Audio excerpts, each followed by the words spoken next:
নগাঁৱৰ আদিত্যত দচা নাখাব, খালে গিলিব লাগিব কৱচৰ ৰছী। দচাৰ ভাজিত ওলাল কাৰিকৰৰ হাতত পিন্ধা পুৰণা ৰছী। জনস্বাস্থ্যৰ প্ৰতি তীব্ৰ ভাবুকি নগাঁৱৰ অভিজাত ৰেস্তোৰাঁৰ। খাদ্য সুৰক্ষা বিভাগ যেন চকুমুদা কুলি। ঘৰুৱা চিলিণ্ডাৰ ব্যৱহাৰেৰেও লুণ্ঠন আগৰৱালা বাহিনীৰ। নিতৌ উলংঘন কৰে খাদ্য সুৰক্ষা নীতি। জয়শ্ৰী হল চাৰিআলিৰ এই ৰেস্তোৰাঁৰ ভিতৰত অস্বাস্থ্যকৰ ছবি, বাহিৰে ৰংচঙীয়া, ভিতৰি কোৱা ভাতুৰি।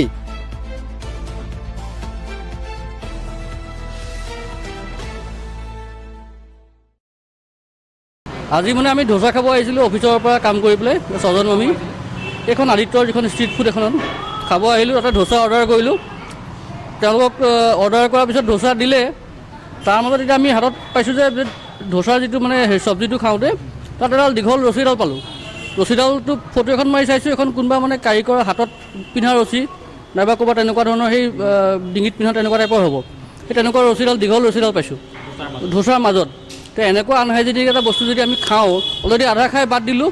বাদ দি আমি এবাৰ ওলাই গুচি গ'লোঁ। ছজনৰ যোনে যিখিনি খাইছোঁ। কিন্তু এনেকুৱা আনহাইজেনিক বস্তু এটা যদি ইমান মানে টাউনৰ মাজমজিয়াত যদি এনে অৱস্থাত হয়, তেতিয়াহ'লে আমি বাকী আৰু কি ক'ম। তেনেকুৱা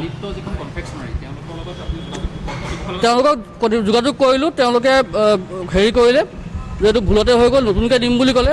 কিন্তু আমিতো অলৰেডি সেই চব্জিটো অলৰেডি তেওঁলোকে বনোৱা হৈ আছে, সেইটো বনাই পেলাই আকৌ খোৱালে আমাৰ আপোনাৰ। যে তেওঁলোকক ক'লোঁ যে পইচাটো আমি এবাৰ কাম কৰক, পইচা ঘূৰাই দিয়ক। তেওঁলোকে আমাক সেই যিটো লৈছিলে পইচাটো খালি ঘূৰাই দিছে। কিন্তু বাকী তেওঁলোকৰ চব্জি একেই আছে আৰু খানা সেইখিনি তেনেধৰণে যেনে ভৰাই দিছে তেনেকৈ থৈ দিছে। ডেফিনেটলি ভাবুকি এইটো, ডেফিনেটলি ভাবুকি। তেওঁলোকৰ পিছত অহা মানুহেও ধোচা খাইছে, ভাবা নাই। আমাতকৈ পিছত বহি এই লেডিগৰাকীয়ে ধোচা পইচা দিলে কাৰণে তেওঁলোকে খাইছে। কেনেকৈ খাইছে নাজানো মই, কিন্তু সেইখিনি চব্জি ব্যৱহাৰ কৰি আছে এতিয়া। মোৰ নগাঁও টাউন তেলীয়া গাঁৱতে। জগত চন্দ্ৰ নাথ আদিত্য।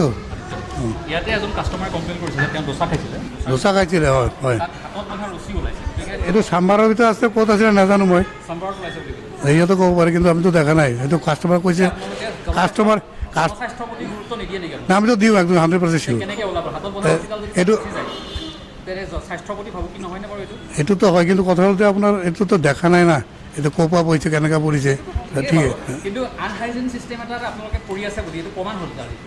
ইমান উপায় সোমবাৰ বনাই, তাৰ ভিতৰত ক'ত পৰিছে কেনেকৈ পৰিছে আপুনি নাজানো। কিন্তু ওলোৱাটো মানিছে আপুনি? মানিছোঁ, মই পইচাও ৰিটাৰ্ণ দি দিলোঁ মই। সিহঁতে কৈ যদি বাৰু ঠিক আছে বাৰু, আপোনাৰ এটা কথা কৈছোঁ, সেই চাম্ভাৰখিনি আপোনালোকে লাৰ্জ এমাউণ্টত বনায়, লাৰ্জ স্কেলত বনায়।